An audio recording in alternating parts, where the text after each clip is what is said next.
Salah satu putusan MK Mahkamah Konstitusi tanggal 30 Juli tahun 2026 terkait dengan penggunaan dana pendidikan untuk program makanan bergizi gratis atau MBG menyatakan bahwa program MBG tetaplah sah dan konstitusional sebagai program strategis nasional. Putusan lainnya hanya seputar pengalokasian anggaran MBG dalam APBN di mana agar dipisah dari APBN untuk alokasi pendidikan. Keputusan MK ini secara hukum memberikan justifikasi konstitusional dan secara politik memberikan booster atau penguat bagi program MBG. Keputusan MK ini mengakhiri pro kontra atas program MBG ini, malahan bisa menjadi petunjuk dasar bagaimana mensukseskan program MBG ini dari hulu. Sementara kita ketahui ada satu sosok yang namanya Mas Sudaryono yang sebelumnya adalah Wakil Menteri Pertanian yang 3 hari sebelumnya baru dilantik sebagai Kepala Badan Gizi Nasional yaitu BGN. Akhirnya tidak perlu ragu lagi dengan perdebatan hukum program MBG. BGN sebagai leading sektor program MBG seperti mendapatkan darah segar kepemimpinan pusatnya pasca skandal kepemimpinan di lembaga ini sebelumnya. Karena itu mengawali kepemimpinannya Mas Daryono perlu melakukan langkah-langkah perbaikan yang sebenarnya paling dinantikan oleh publik dan memang dia lakukan hal seperti itu juga. Yang pertama adalah penerapan kebijakan zero tolerance, yaitu kebijakan tidak mentolerir kesalahan dan juga fraud seperti pencopotan masal kepala dapur MBG alias SPPG atau Satuan Pelayanan Pembangunan Gizi. Mas Daryono memecat lebih dari 100 kepala dapur dari berbagai daerah. Mas Daryono juga menutup dapur-dapur MBG yang terbukti lalai hingga makanan menjadi basi atau beracun dan juga yang terlibat manipulasi keuangan.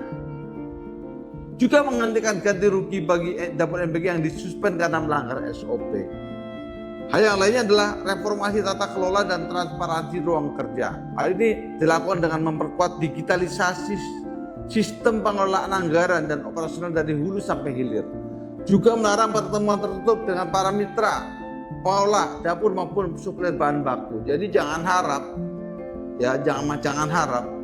teman-teman ini bisa ngajak Mas Daryono bicara dalam satu ruang yang tertutup secara empat mata untuk hengki-pengki itu. Selanjutnya adalah yang dilakukan oleh Mas Daryono adalah melakukan sterilisasi komponen subsidi. Artinya bahwa dapur-dapur MBG itu dilarang menggunakan barang-barang produk subsidi seperti katakanlah LPG 3 kg, kemudian dalam minyak kita dan juga beras subsidi. Lainnya adalah pemerataan layanan dan juga kolaborasi lintas sektor. Hal ini dilakukan dengan kebijakan prioritas percepatan layanan di daerah 3T, yaitu terdepan, terujung dan juga terbelakang, dan Indonesia Timur. Juga penyempurnaan standar gizi dengan melibatkan Kementerian Kesehatan untuk menyusun variasi menu makanan aman dan sehat untuk anak-anak. Selanjutnya adalah membuka pelibatan masyarakat dan pembentukan dewan pengawas. Hal ini dilakukan dengan membuka crisis center untuk menerima pengaduan dari masyarakat. Dan yang paling kita berikan apresiasi kepada Mas Daryono adalah sebagai Kepala BGN yang baru adalah terkait dengan sikap atau akhlak beliau dalam menghadapi krisis ketika ada kecelakaan berupa keracunan makanan MBG. Bahwa sisi kemanusiaan muncul secara spontan, tanpa ragu dan sungkan beliau meminta maaf kepada para siswa dan keluarganya, mencoba memastikan penanganan situasi krisisnya. Karena memang tidak ada niat buruk sama sekali dari pemerintah untuk memberikan hal yang buruk bagi masyarakat atau siswa belajar. Tetapi kondisi lapangan terkadang mengalami kecelakaan. Karena itu langkah tegas juga kemudian dilakukan kepada kepala dapur MBG dan juga pemilik dapurnya. Kalau ada pelanggaran SOP pastinya akan ditindak tegas. Selanjutnya kita ketahui bahwa program MBG ini memang program baru di negeri kita.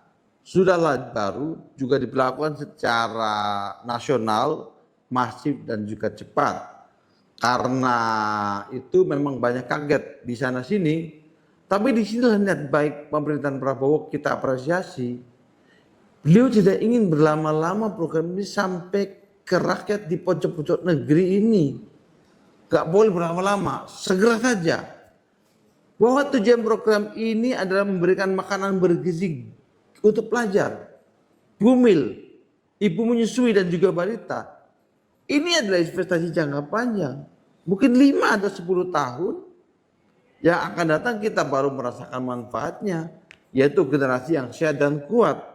Tapi program MBG ini juga punya tujuan langsung yang lain, yaitu menyediakan lapangan kerja dan menggerakkan rantai pasok pangan di masyarakat. Dengan program MBG ini, pasar tenaga kerja terserap untuk mengelola dapur-dapur MBG. Pemerintah juga menciptakan pasar atau market yang pasti yang akan menyerap produk-produk pertanian, peternakan, dan perikanan. Karena itu seharusnya kita merespon positif pada aspek produksi atau penyediaan produk-produk pertanian, peternakan, dan perikanan. Masyarakat sipil, baik perseorangan, perkumpulan, komunitas, ormas, dan lain-lain sudah saatnya mendorong masyarakat agar melakukan upaya-upaya peningkatan produksi pangan tersebut. Karena disinilah akhirnya pertumbuhan ekonomi akan tercipta. Pemerintah pusat sudah menjamin pasar kaptif, yaitu pasti untuk menyerapnya. Warga lain yang tidak terlibat langsung bisa terlibat tidak langsung dengan terlibat pada peningkatan produksi pangan. Sehingga rantai pasok pangan akan tercipta dengan kuat dan berkesinambungan. Jadi inilah harapan akhirnya di mana akan menjadi program yang manfaatnya untuk rakyat, dikerjakan oleh rakyat, disuplai oleh rakyat, tapi negara yang membayarnya. Begitu Kak Reza. Terima kasih.